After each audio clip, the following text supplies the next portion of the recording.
Paul Smith is going to be talking today on his operational failure about the difficulties associated with remote viewing certain subject matters and targets. Paul is a former U.S. Army officer, retired major, who was one of the originally trained people in the classified program and wrote the instructional manuals. If you talk about a guy that's got his feet on the ground for this in all seriousness and has what he considers ground truth as his guiding principle for this is Paul Smith. And see what kind of respect I have. Here I am trying to fight for this guy. My Yoda, he's my Yoda, you know? And this is the treatment I have. Okay, Paul, I'll turn it over to you. But remember, I control the mic. And you have those darn time signs. Yeah, I know. Okay. Well, folks, this rather curious title, Operational Failure, Why It's Hard for an Operational Viewer to Remote View Photos and What You Can Do About It, actually relates to a fairly trivial point that I'm going to make, which this whole thing is constructed around. But in the way of making that trivial point, I hope to refresh the memories of those of you who are out there who are trained or experienced viewers, and perhaps help enlighten some of you others to some of the processes involved in remote viewing. I'm hoping you'll find it interesting. And in the course of this, I'll show you some examples of remote viewing sessions that, perhaps interesting, perhaps not, but may be instructive. And let's see, this should be the right way. Nope, that's the wrong way. This is me, okay, my company, and we'll start right now. Anybody ever heard this before? Thou shalt not remote view your feedback. Who's heard that? Every one of my students better have their hands in the air. Okay, good. The rest of them left in a hurry. Okay, why do you not want to remote view your feedback? By the way, if there's a walk-around mic, maybe Jim could walk around with that mic, because I'll be asking audience questions. Why would you, it's umbilical there. You're going to have a hard time walking around with it. Why would you not want to remote view your feedback? There's a hand back there. Stand up. Run fast. Oh, somebody's starting to say something. Was there a hand up here in this blinding light? Oh, sorry. Because we already know information about what's in the photo, and generally what we want to do is have the viewer go to the site and find out information that we don't know. So we don't want them to remote view the feedback, we want them to go to the site. If you remote view the feedback, you're limited to the information that's in the feedback. And if you're doing an operational remote viewing, the goal is to find something you don't know about the target. And if it's already there in the feedback, what's the point? Okay? So, to sort this out a little bit, let's talk about what I mean by these terms. Remote view. First, what I mean by remote view. CRV. Anybody here not know what CRV is? A few folks. CRV stands for Controlled Remote Viewing. It's a very structured process developed by Ingo Swann that moves you from wide awake, fully conscious state, feet on the floor, drawing on your piece of paper, into a point where you have contact with the target and you start describing first just sensories, then more complex dimensional type information, finally very complex information that can provide you great insight about a target. Okay? TRV or SRV are derivatives of CRV, so I'm going to kind of lump them all together for the purposes of this. ERV. Anybody not know what ERV is? Extended remote viewing. It's kind of a, there's a few folks. It's kind of a little more loosely structured process where you establish a state of mind, usually laying down on a bed or a comfortable reclining position, a hypnagogic state somewhere between mind asleep, body awake. You're sort of in between sleep and wakefulness, okay? And the idea there is you're able to more easily communicate with your subconscious, bring the information that is there up into mind, okay? That's another kind of remote viewing. Anybody know what GRV is? Anybody not know what GRV is? Nobody knows what GRV is? Oh man, you guys' education has been ignored. GRV is generic remote viewing, okay? And I just use that term to kind of lump everything else that everybody does, because there are a lot of ways of approaching this. What's important is what data you get, how well you get it, and how well you discriminate the data from the noise. I teach CRV because I think that's the best approach to accomplishing those goals. Other people have cultivated other approaches that seem to work pretty well for them. But this way I cover all territories, CRV, ERV, GRV, there's nothing left out, okay? So let's define our next term, feedback. First of all, what is feedback? A hand. A hand, my kingdom for a hand. No, that's not right. What is feedback? Oh, come on, you guys. Let's make this like an Amway convention where we all jump up and yell. No? Here's a hand, quick, quick. Debriefing after your session. Hey, you sound like you have a microphone. How'd you do that? Debriefing after your session. Okay. It's basically information that's provided to you after you're done with the session so that you're at a point where you cannot change anything in your session. And you get this information at the end to show what the target is. Why do you want feedback? Say again? So you know if you're right or wrong. So you know if you're right or wrong. Why else? Yes? So you know your weaknesses and strengths. So you can identify your weaknesses and strengths and come to know them. Okay? Any other reasons? You want to close down the loop. You close down the loop. It provides closure. Okay? Do you hear anywhere it's to provide you new information about the target?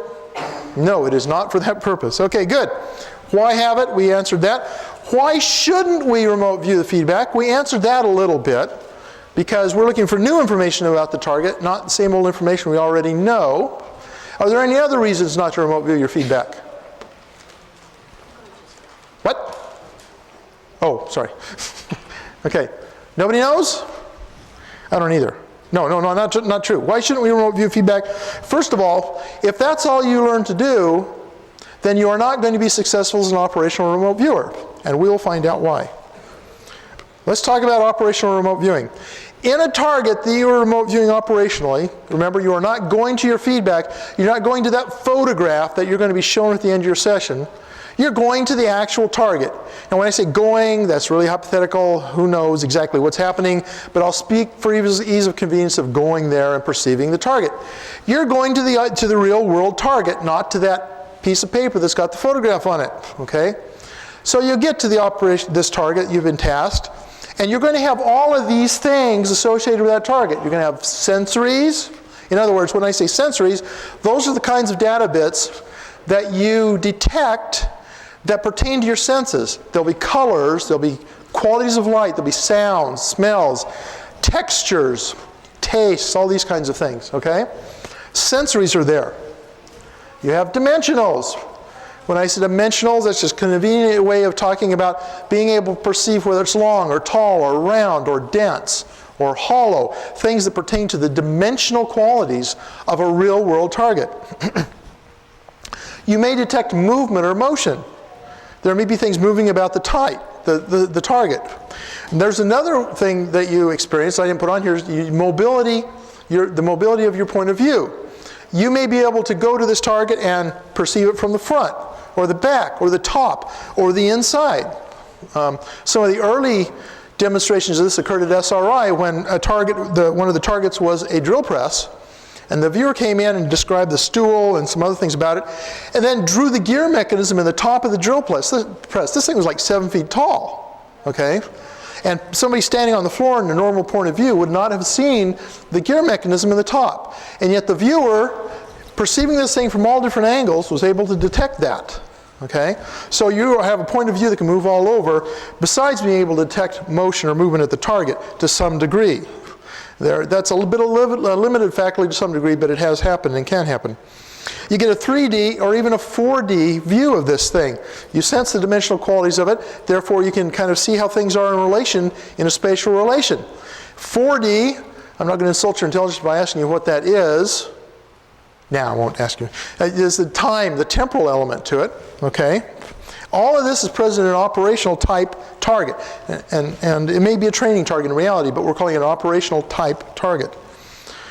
Okay, so here's the question. When do you want to have that kind of target? When would you go to that sort of a target, and why? Quick hands, quick audience response. Don't think it over. There's a hand back there. ARV. Oh, stand up and shout. ARV. To an operational target? No. You weren't paying attention, Angela. Okay, when would you want to go to an operational type target? When do you go to the target?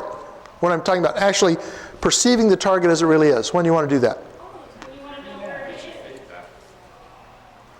Okay, I still haven't heard the right answer. Stage one?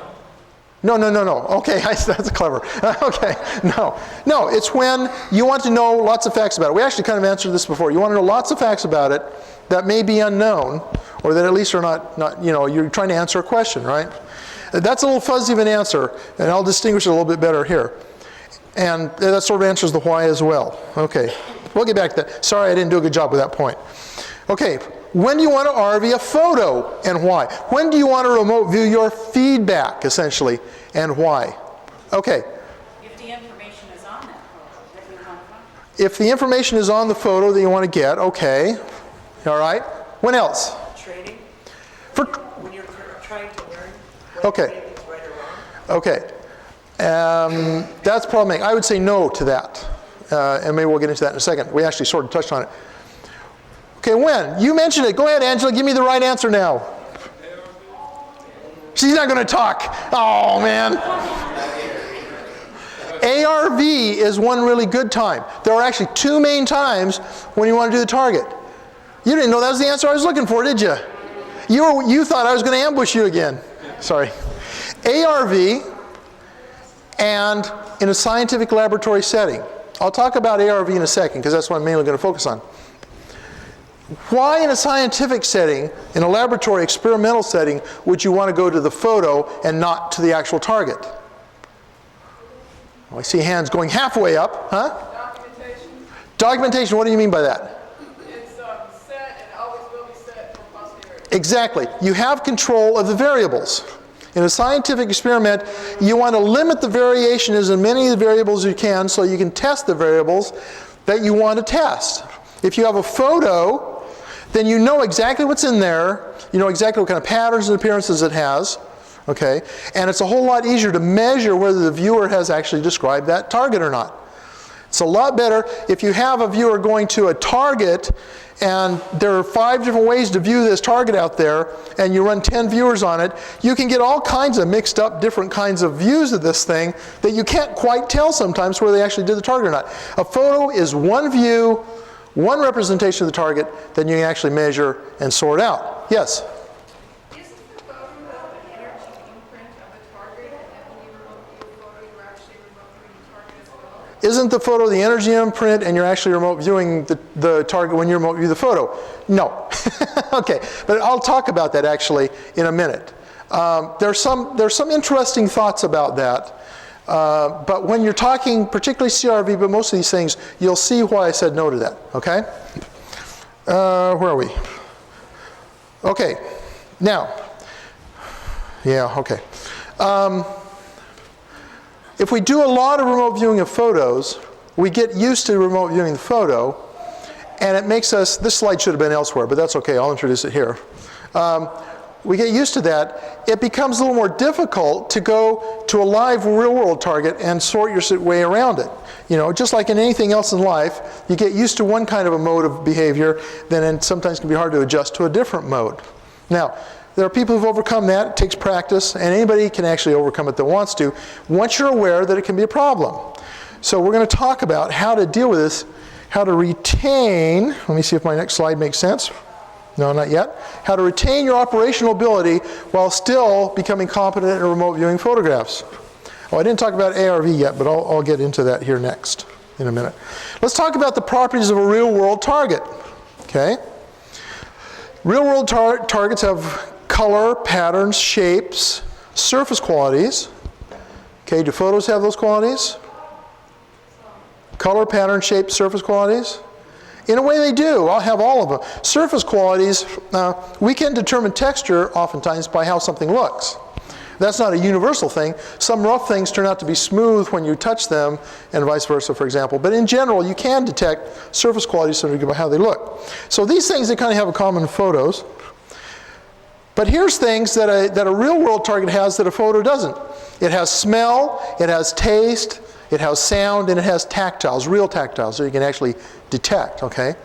So you can see that a real-world target is going to be richer than a photo target. You're saying you Yeah. can't pick any of these qualities up from a photo? No. Or accessory No. photograph? Now, I know there's people going to argue with me, and I dare you to because I got an answer for you, okay? What is the photo act as the coordinates? Well, it depends on how you task it. If you task the photo as a coordinate system, it will act that way. You put it in an envelope and you say, I want you to describe the location that this is a photo of. You'll go to the location, not the photo. That is if you're properly trained and practiced, okay? But and let's address this now. Some people will remote view a photo, and they will report smells and tastes and sounds and tactiles, which is what you were thinking about, wasn't it? Some people will. What's happening there? Say again? Metaphors. Okay, in a sense, yes? They're going to the place that the photo was taken. Yeah, they may be skipping. You may tell them the target is a photo, and instead of doing the photo, they go ahead and go to the target site and still do it. That's one thing. Yes? If you use a photo with a portal to that site, in other words, things right there and that's the site. Yeah, that's kind of what she said, and that's what he alluded to. The photo, in a way, becomes a coordinate. But see, the viewer isn't doing his or her job if they do that. If the task is to remote view the photo, and they go ahead and use that as a doorway to the target anyway, the actual target, the actual site, then they are not doing their job. They're ignoring their tasking. And it's important, again, remember, in a scientific setting, where you don't want them to go to the target, because they will start telling you things about the target that you don't know and you can't measure. You want them to limit themselves to the target. But even in some cases, they'll describe this kind of stuff, even when they stick with a photo. If they do that, what's going on? Yes? I think it's like seeing smoke in a photo, like saying it smells smoky. Exactly. They're making inferences from what they do detect. They see smoke in a photo. They infer from the visual that they perceive of the smoke that it smells smoky, that it feels like ashes or whatever. What is that called? Well, I'm curious to know, how do you know that it's an inference as opposed to an actual sensory reflecting what's actually in the sun? Whether they're just doing the photo or they're actually going to the target? Well, that may be an inference as well. It depends on what they report. You almost have to look at the whole session as a whole. If they report stuff that's only in the photo that you know for a fact is, like, for example, the target is a photo of the Eiffel Tower and there's a woman in an orange raincoat there, and they report someone in an orange raincoat, you know they're remote viewing their feedback. Okay? Now I'm not going to talk about some fuzzy instances of all this. We're going for clear-cut things. But in general, when they start reporting this kind of stuff, they're inferring from what they see there. And what do we call that kind of an inference? Analytical overlay. They're analyzing at the preconscious level perhaps, but they're still analyzing and drawing conclusions about the target based on what they see in the photo. That's analytical, and it can get them in trouble. You only want to report what you actually perceive. That's the whole point of this. Yes? Are you assuming that the viewer is looking at the photo, or is the photo hidden? Or is the photo what? Hidden from the viewer, like in an envelope. The photo is hidden. The viewer is looking at it. Okay, but the photo. The photo is hidden. No. I'm not talking about any kind of front-loaded viewing here. I'm talking strictly viewer blind, coordinate or whatever tasking, no access to the feedback until after the session. You have a hand, yes? Yes. Are you saying that the photo is like a snapshot in time? Is that basically what you're saying? That you don't want them to go to the site at the current time that they're in? No, the photo is, well, sort of. I mean, you could say that way. The photo is the target in this case. The photo is the target, and if they go to the thing the photo is made of, they are missing the target, essentially. They're ignoring their tasking. Okay. Am I losing anybody out here? You're lost. You're actually, I can tell you, you're in the Doubletree Hotel in, oh no, I'm sorry. Go ahead. I just wanted a confirmation on when you're making the difference between a photo and an operational target. Yes. The thing with the photo is if you do go to that, then you might even, I was thinking of the time element, when the photo was made, you could throw off or slide into the place, but you could even go into the time that the photo was taken. Yeah. The operational might be. Yes, that's a good point. She says if we're worried about an operational target and you end up using the target, the photo itself as a tasker, could cause you to slide into the time period when the photo was taken, when in reality you wanted to do it maybe present time instead of past or something like that, right? That's what you're saying. Yeah, that's true. That's a good point. Okay. Yeah. It better be quick. Yeah, so if you infer from a photo of a fire that it smells smoky and hot, then you basically should probably lick the photo and see if it really tastes or smells or Lick the photo and take the chance of burning your tongue? Not a chance, no. You know what I'm saying? You're not Yeah. gonna get that out of the photo. So, like you're saying, is that... Well, we'll get into how to do this. We'll get into this, okay? You're moving in the right direction here. Okay, so these are things that a photo doesn't have that a target actually does have. Okay, let's go on. What would a photo be like to an operational viewer? You tell the viewer, well, you wouldn't tell the viewer, you'd say, we want you to address this target, 8675309 is our coordinate. We want you to address that target. What would a viewer report if they were really on doing it exactly the way they're supposed to do? How would they describe that photographic target? I can't smell. Well, you wouldn't say that, you just wouldn't report smells, okay? What would it be like? What? Two-dimensional. Two-dimensional. Flat, thin, colored, patterned, maybe flexible, white, largely white, but with colors on it, stuff like that. That is what a photo target looks like to someone who has been steeped in doing operational type targets. It is a thing, it is an object. It is not in itself a conveyor of information, because it conveys information to us by what we infer from those patterns on there, from the colors and the way they're arranged and the shadings and stuff. In order to understand a photo, to make sense of a photo, when we look at it, we take the raw data on there and our minds put it together and tell us what that photo is. So if you have a viewer viewing a photo and they say, oh yes, this is a water tower on the other side of town or whatever, and it is a water tower on the other side of town, they are putting that together inferentially, and it may be AOL signal at that point, because they probably won't do that until they're fairly deep into the session, but it is still inferential and not real-time detection of the core sensories that are present there. Because the core sensories in a photo aren't really significant. You know, they're flat, flexible piece of paper perhaps with colors on it. Yes? How easy is it for the reviewer to discover that it's a photo, to tell you it's a photo? Well, you know, it depends on the viewer. You know, how easy, you can't even, you know, it's not something you measure exactly, but oftentimes they can tell. They'll say, oh yeah. Actually, it gets confusing, because if the viewer, we've had some experiments where the target was a photo, but the viewers didn't realize that, and they got all messed up. It confused them completely. Yes? So are you saying that you want, like, they're looking at this picture, and you want to describe zero movement? I'll tell you what I want them to do in a minute. Huh? Okay, no, you're on the right track though. But That's good. You don't want them to say the waterfall is flowing or whatever, because then they're at the site rather than viewing the picture. It's preferential not to. It's not to say that we wouldn't be real excited if they described that photo and said it's a waterfall with people splashing in it. That would be fine, and in an ARV application, you'd buy that. You know, you'd take it.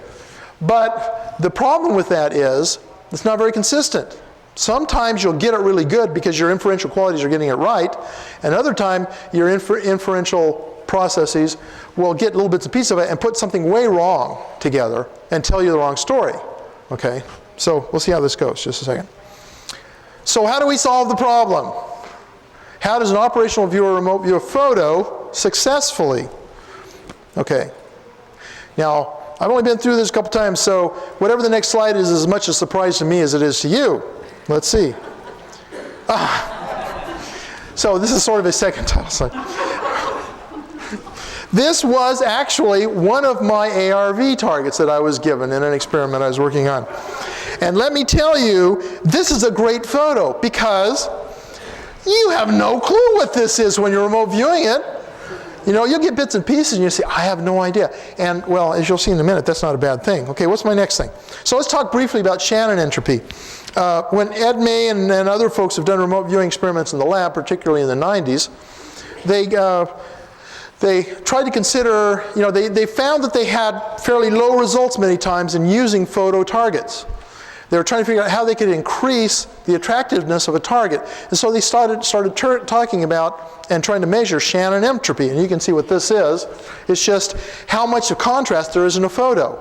If you get a photo of the Sahara Desert taken from the air and it's noonday, not a lot of shadows, that's a pretty flat, amorphous, homogeneous field, not a lot of interest in it. But if you take a picture of New York City at dusk with all those sharp shadows and stuff, or the Grand Canyon even better, all the sharp shadows, the brilliant colors and stuff, there's a lot of contrast in there, and that's attractive to a viewer. So they tried to find good targets, photographic targets that had a lot of this Shannon entropy in it. Okay? Now you don't have to worry about Shannon entropy in real-world targets. Why? You've got a lot of variety of the sensory input, don't you? It draws you into the target. There's a lot of interest there. Even a boring real-world target has more interest than a photograph of a real-world target in many cases. Okay, there are obviously exceptions. A very boring real-world target is probably not quite as enticing as a Playboy centerfold. No, that wouldn't be it. Yeah, anyway, you know. Things with Playgirl, yes. No, actually, interestingly, things with a lot of emotional content, such as something like that, tend to attract attention, you know. And in fact, emotionally loaded photos and emotionally loaded targets are easy to remote view in comparison to most operational targets, which are relatively boring. You'll find this interesting. A lot of people, when you want to demonstrate a remote viewing, or if you're trying to convince somebody that it really works, and you pick a really exciting target, one that I'm sure we'll see in future years is like the trade tower disaster here. They'll pick that, and all kinds of people will get that, and they'll think, man, this is great. But try picking some old mundane cement building that just has a bunch of filing cabinets in it, and you want to find out what's in the filing cabinets. That puts the viewer to sleep, you know. There's not a lot of strong emotional content there. And so the challenge to good operational viewing is to be able to do the boring targets as easily as you do the emotionally laden targets. Anyway, okay. Because real-world targets largely have much more sensory content and a lot more variety, than a photo target, Shannon entropy isn't nearly as important, if it even exists. I'm not quite sure if you can even talk in terms of Shannon entropy with just a real-world target that you might address. So, what happens when you try to go to the site when the target is a photo? You end up with what? A very pallid representation of what you're expecting to get.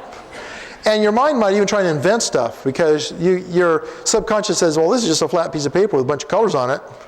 And your left brain says, well, there's got to be more here than that. And then it starts telling you things, and you end up in AOL la-la land somewhere, okay? So that can be a problem. So what's my next slide? This will be fun.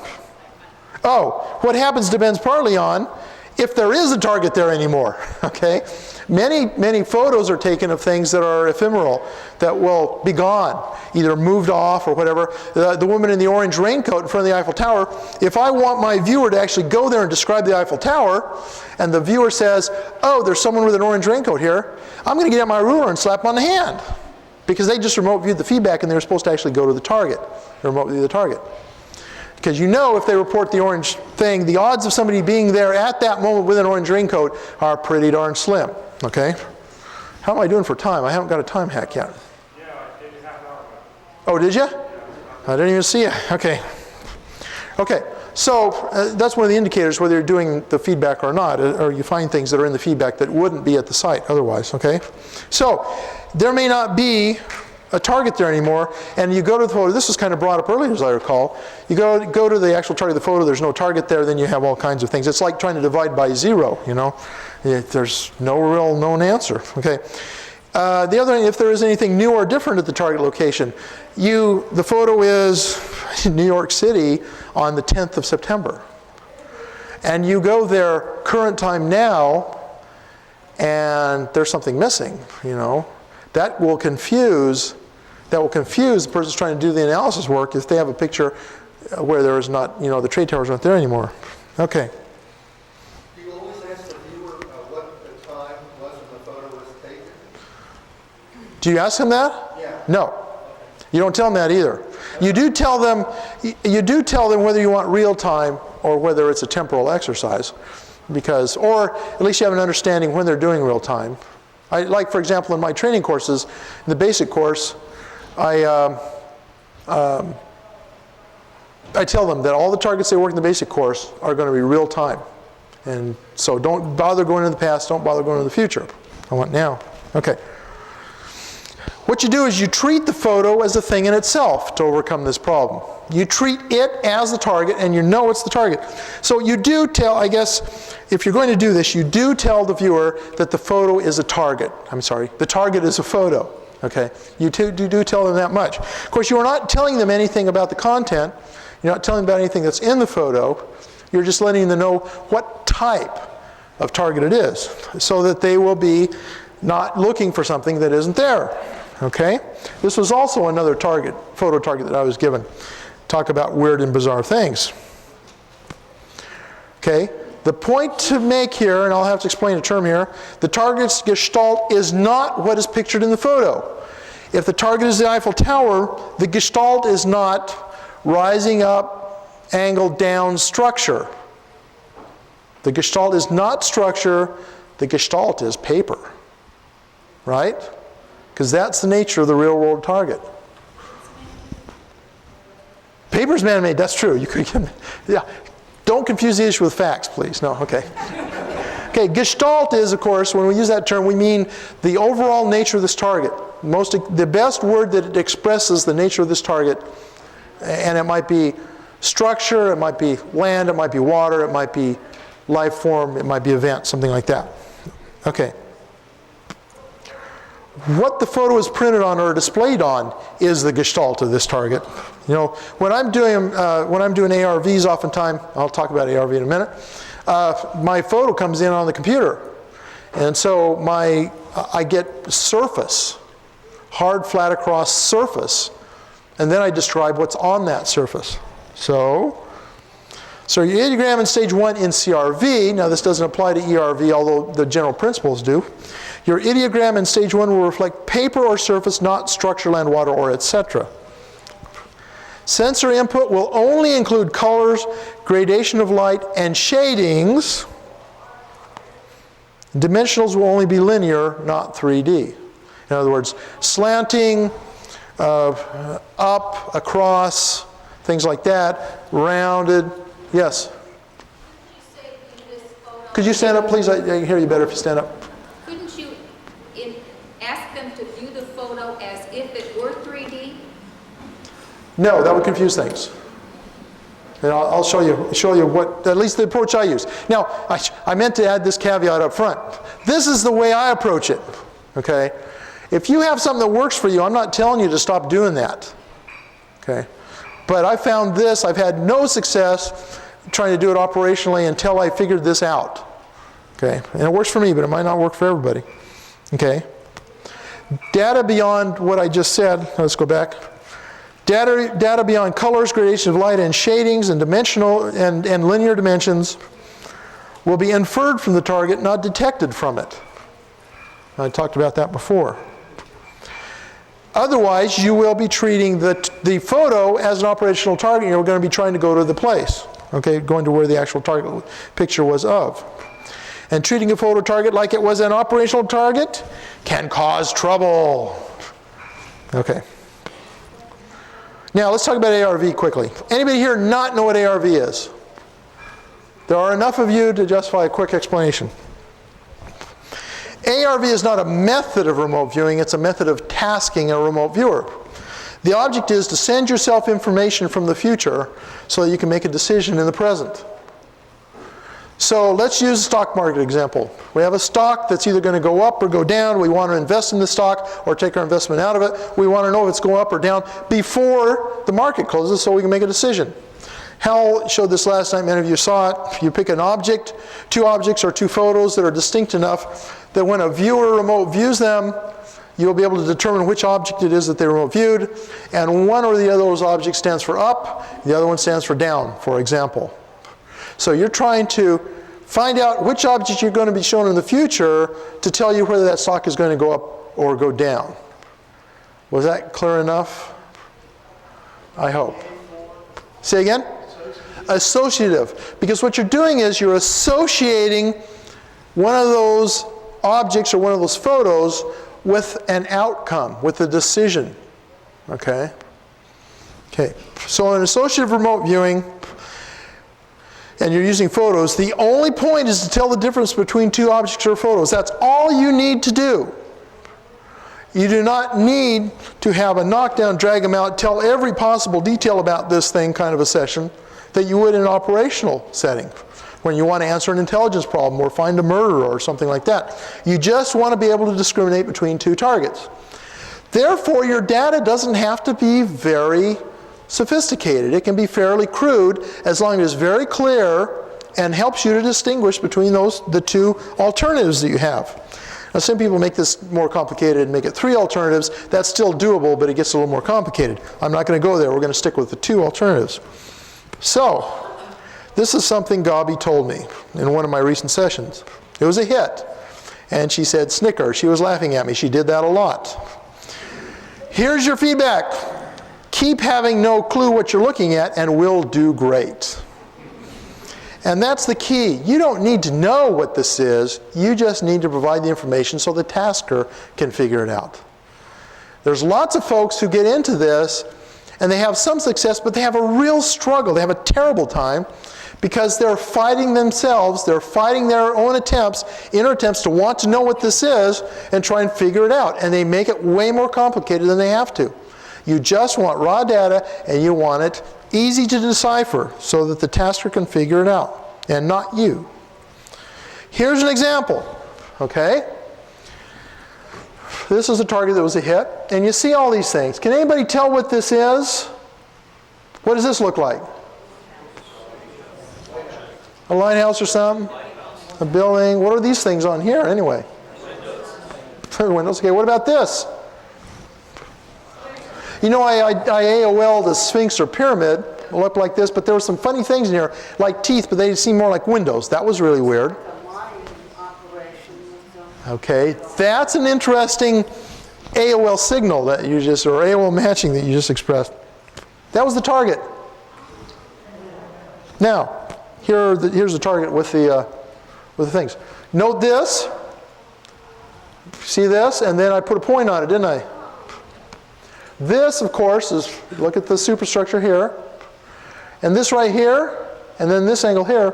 These don't show up very clear, but there's not too far from a sort of passable resemblance to those cranes without the little added thing on there. I think I moved that down here to turn into a pyramid. You can see AOL working here. You can see the attempt to sort out in the subconscious how all the components fit with a more or less successful or less than successful result.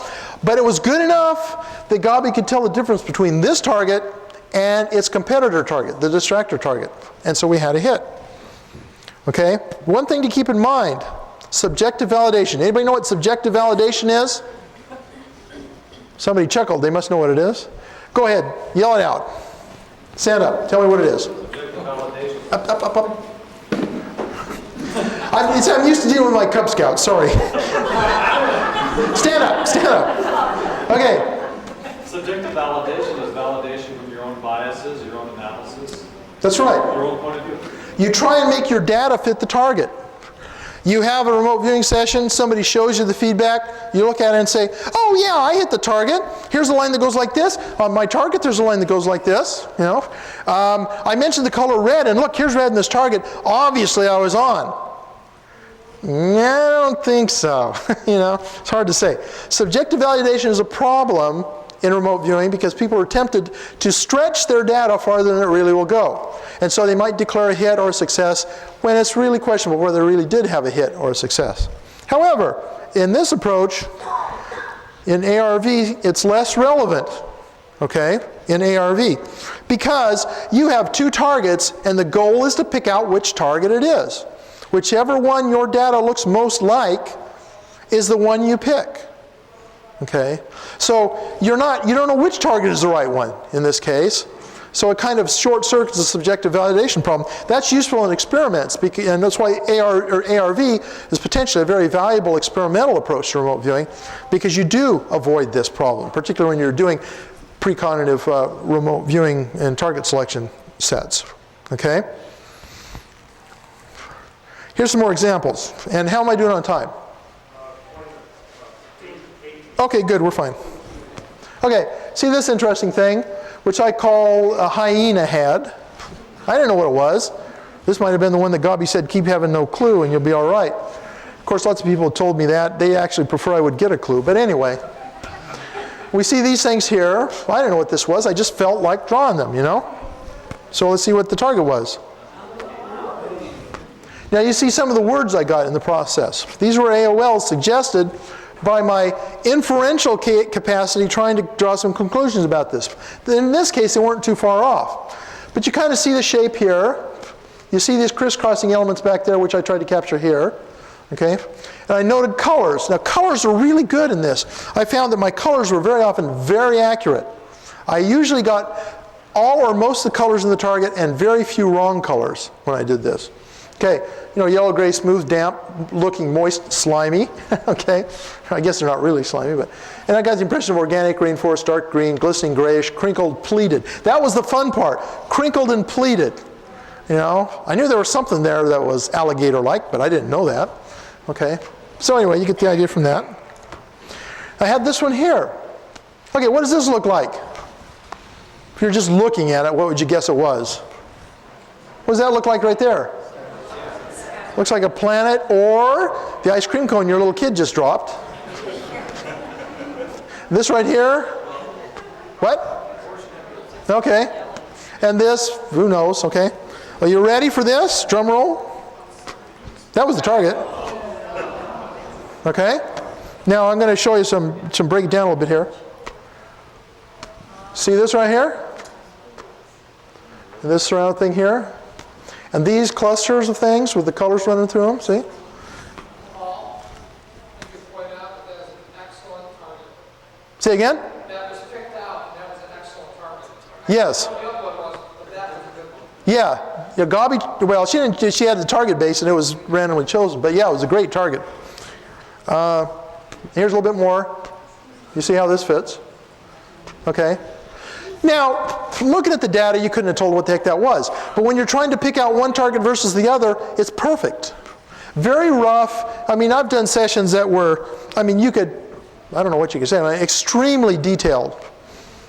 But for an ARV, this is perfect. You don't want too much data because that confuses the analyst. You want just enough for them to identify. Here's another one. I got this shape, okay? And you can see the similarities here. This, I thought it looked like lips, but you can see, you know, in the shapes here, how I was picking up the leaves. Didn't quite know what it was I was getting. This was kind of fun. I really enjoyed these little round things. It said little bumps, little bumpy things, rounded. Well, I don't know what that was. Anybody can see what that is? Look at his little toes, yeah. You know, I was getting that, but I didn't know how to put it together. And, you know, my subconscious was telling me there's these things, but you know, I don't know what they are, but they're there, okay? That was a life form you were doing, Paul? It was a target. It was a picture. It was a picture. Okay? That's the whole point. I didn't know what this was.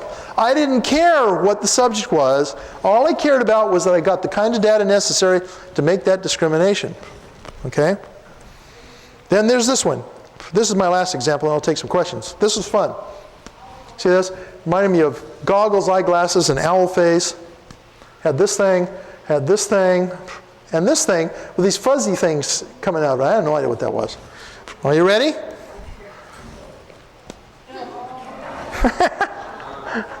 I laughed when I saw that.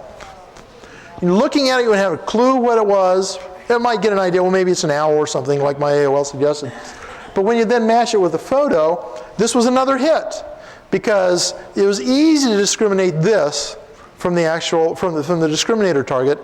And so, I don't know, we made money that day too. I don't know. But this thing, for a minute, I was a little puzzled by it. Then I saw the torch and everything. It made sense. Okay, I think that's it. Okay, good. All right. Like I say, it's kind of a trivial point that I'm trying to make, that you treat a photo, if you want to be an operational viewer, and I train all my people to be operational viewers, to actually go to the target, you have to treat the photo like a target in and of itself. It's a piece of paper or it's a monitor screen that's colored and patterned, and you're going for the raw data. Once you start reporting on the content of that target, you're inferring it. And it can be done, and some people have done it quite well, but they cannot do it consistently because your left brain is going to interpret it right sometimes and is going to interpret it wrong other times. So it's usually better to just stick with the raw data and keep it as raw as possible, particularly when you're doing it in an ARV type session. Okay, questions? Okay, for questions, people are going to have to get up and form the line on me. Okay, who's going to run first? what I get out of that, Paul, is that it really solves problems for me specifically in that it keeps you from developing bad habits when you treat the photo as a target itself. Okay. You know, and I never understood how I was going to get around that. Okay. Good, I'm cheered. Process question. In ARV then, are you mostly just sketching? Generally speaking, based on the SRI research, sketching is oftentimes the richest data you're going to get. The sketches turn out to be very good matches, but your interpretation of the sketches, and you do it all the time, people draw arrows to the sketch and say, this part is underwater, and this part over here is part of a computer, and this part is this, or this. That stuff is almost always wrong.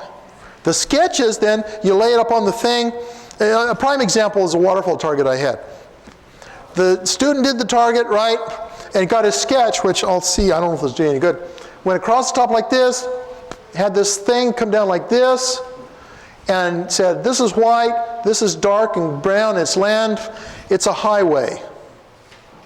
Think about it. If you look at the photo, it's going to look like a highway receding into the distance. But it wasn't, it was a waterfall. Interpretation of the sketches will oftentimes get you in a whole lot of trouble, where if you just stick with the sketches, you're good. Okay. Okay, and we got the tall alien here. Hybrid? No. What about remote viewing senses? Are you from New Mexico? No, I'm from Alt, a unique little town. Close, okay. What about remote viewing sentences, say such as June 6, 1944 D-Day? That's a tasking. That's a tasking. That was one of my remote viewings. That was my graduation remote viewing. So they gave you that date as your tasking? No? Yes, sir, and I picked up that there was a battle going on. Yeah. I didn't get that it was June 6, 1944, but I did pick up that there was a fierce fight going on. See, that was the tasking. That was like a coordinate for you. Okay? So you went to your coordinate. That was perfectly good. Yeah. That and the fact that every day of you have a big battle going on somewhere thou in the world. skeptic, get thee behind him. Hey, come on. Next question. I have to keep y'all honest. I'm holding on to it. Not allowed to touch the mic. You're not a woman. I'm going to beat this one in the ground, Paul. Sorry. Now, can't you change your cue so that at the end of the queuing you say blah, blah, blah, blah, blah, blah, associated target, or representation, actual target site as depicted by associated target. In other words, can you change your cue or reform the wording of your cue so that when you're viewing the picture, your mind realizes that it's only a depiction of the target source? Yeah, but all you're doing there is using the photo as the cueing. I mean, we did this all the time for me. You take a photo of a person, or you take a photo of a building, or take a photo of a vehicle. Joe did a really great one on the original XM1 tank, now the Abrams. They'd parked the thing in a hangar, and I don't think he saw the hangar picture. They took a photo of the hangar the tank was in and put it in an envelope, and then asked Joe to remote view the building that was pictured in the photograph inside and tell him what was inside the building, or something like that. I don't remember the exact details. They were using the photo as the targeting mechanism there, and that's just what you suggested. That's exactly what you're suggesting. Lend more dimensionality to the results. Right, but in this point, the target isn't the photo. The target is the target, the real-world target. That's the only point. You can do that, sure. It works really well. Yeah. Okay, Russell? I completely agree with the previous questioner. Photo interpreters we've talked to, like Joe and people at SRI, discovered they could do remote viewing because they would often be able to see inside buildings represented in the photographs they saw. And in workshops that Jane and I do, we use only photographs as targets, but in an interview or even in a blind target situation, we'll invite the people to describe the picture, tell them how they feel, and frequently we'll ask them to drift up in the air and look down at the target site, remembering that it's only a photo, but very frequently looking down at the target site allows them to see the thing in plan view for the first time and make a much more coherent sketch than they saw originally. So I think that these pictures somehow act as an address in addition to acting as the primary target. I agree. What you've done is kind of segued into another dimension in a way. You've gone from just addressing the three-dimensional, or the two-dimensional thing as a target. You move beyond that to actually moving them to a certain degree to the actual target site to describe it from a different angle so they get richer data. Which is, I think that's most desirable. In most settings, you're better off going to the target than you are just going to the feedback. But there are certain specialized conditions where the photo target has its greater value. But those are usually limited. Okay. And your point to even using this, isn't it so that you don't have to get into lengthy sessions in order to do ARV? That's also true. Those are 10-minute sessions I was doing there. I wasn't taking an hour that I would take on an operational target. You just whip them out, and they're very clear. It's easily sort them out. And I'll make this point here. This thing was very successful.